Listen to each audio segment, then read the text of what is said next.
What's up mga kalagarahi? Welcome back to our channel.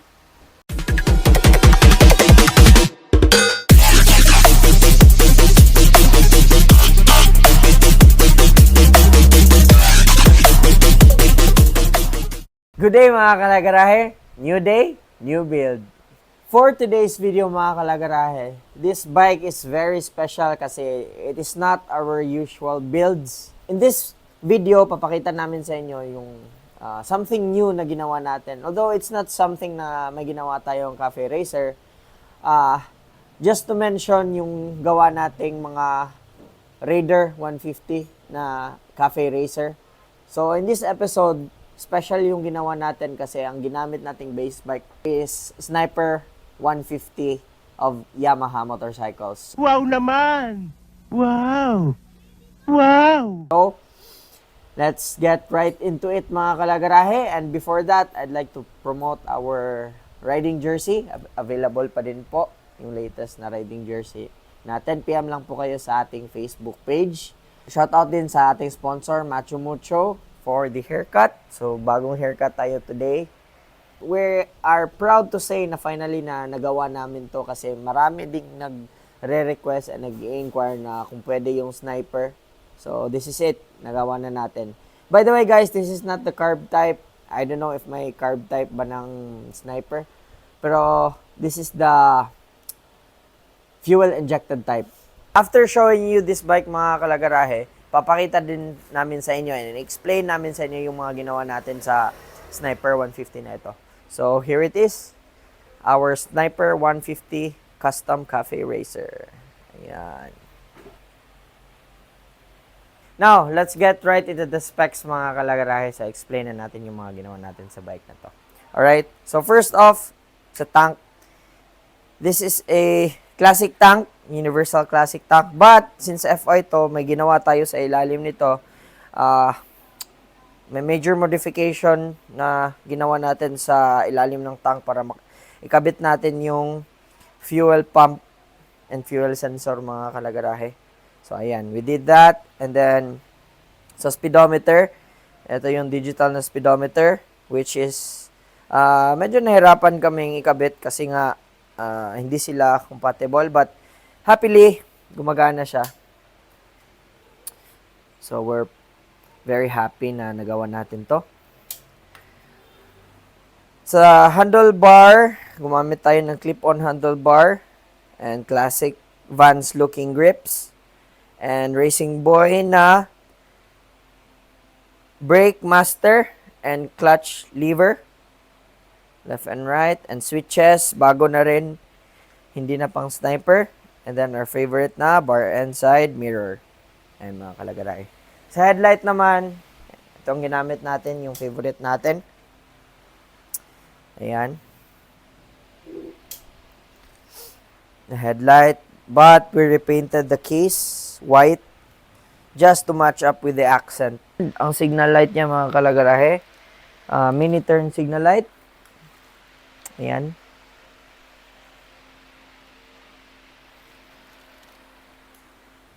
Sa forks naman mga kalagarahe, kinabitan natin ng inverted fork. Second hand po yan mga kalagarahe kasi sobrang mahal nung brand new na inverted fork. And then sa fender, hand-shaped, hand-custom aluminum fender. Ayan.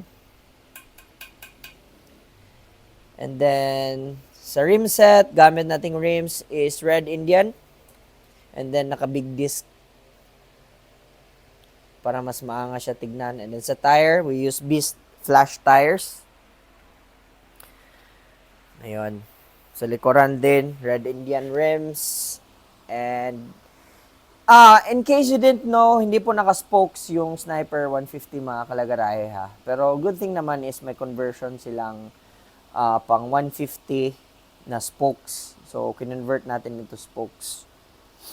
Ayan. And then, sa brake,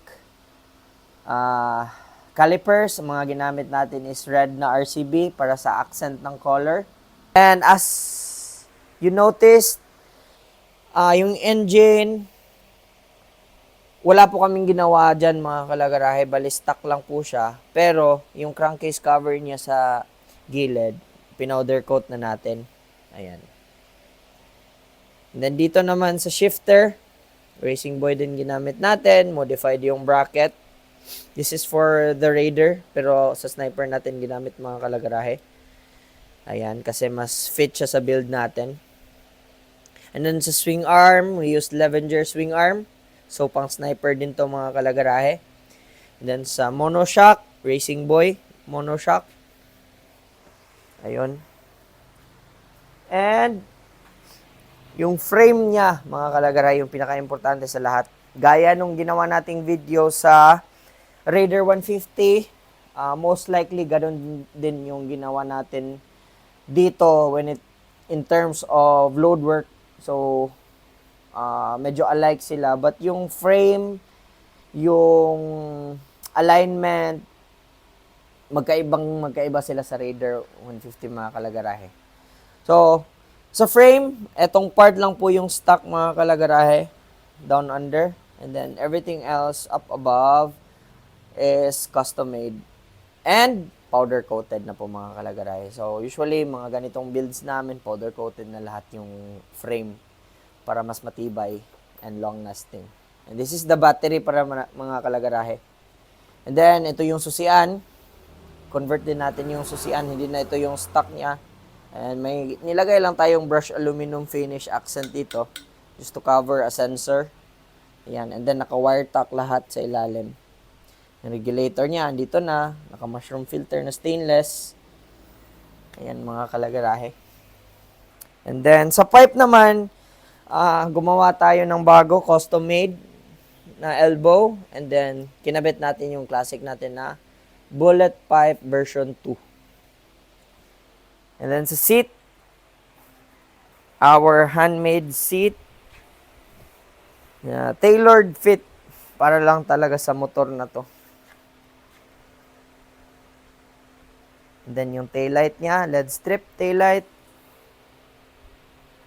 Ayan. Explain ko naman sa inyo ngayon mga kalagaray yung ginawa natin sa paint job. Alright? So, everything else was powder coated except the white paint. So, the tank, the headlight, and this one kasi. Iba yung finish ng urethane paint kasi sa powder coating mga kalagarahe. When it comes to details, mas maganda yung spray paint.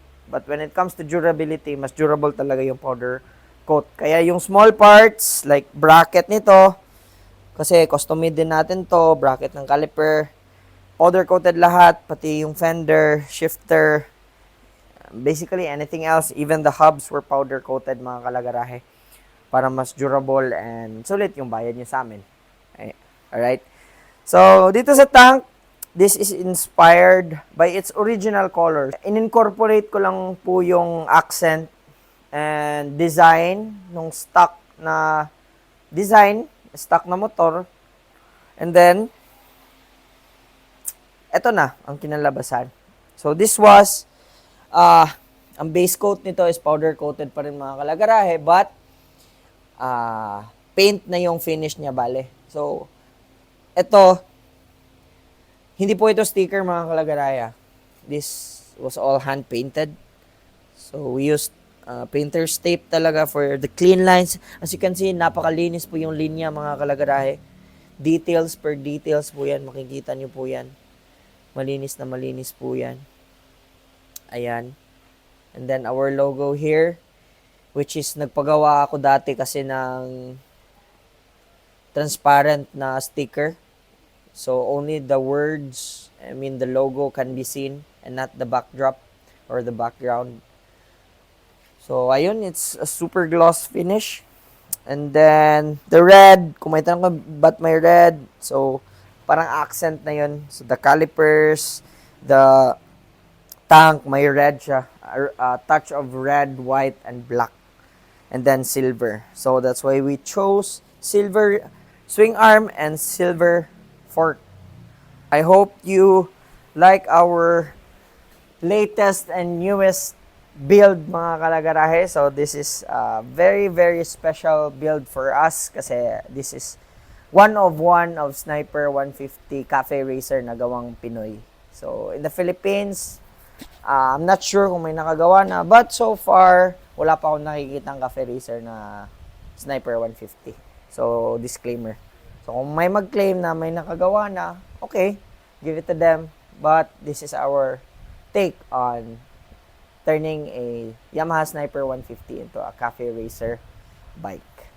So, before tayo mag-end mga kalagarahe, papakita ko muna sa inyo yung sound check. So, sound check tayo.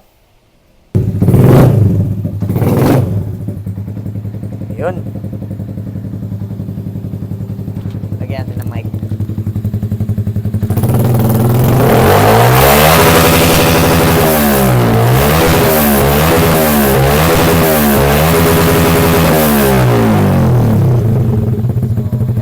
Yan po yung sound check natin mga kalagarahe. So, sa limiter naman mga kalagarahe, hindi naman to abot ng 100 decibel eh. Medyo maingay lang siya pero it's not that noisy. So, pasado pa din. So, all working tayo dito sa speedometer. Everything is good. One click lang.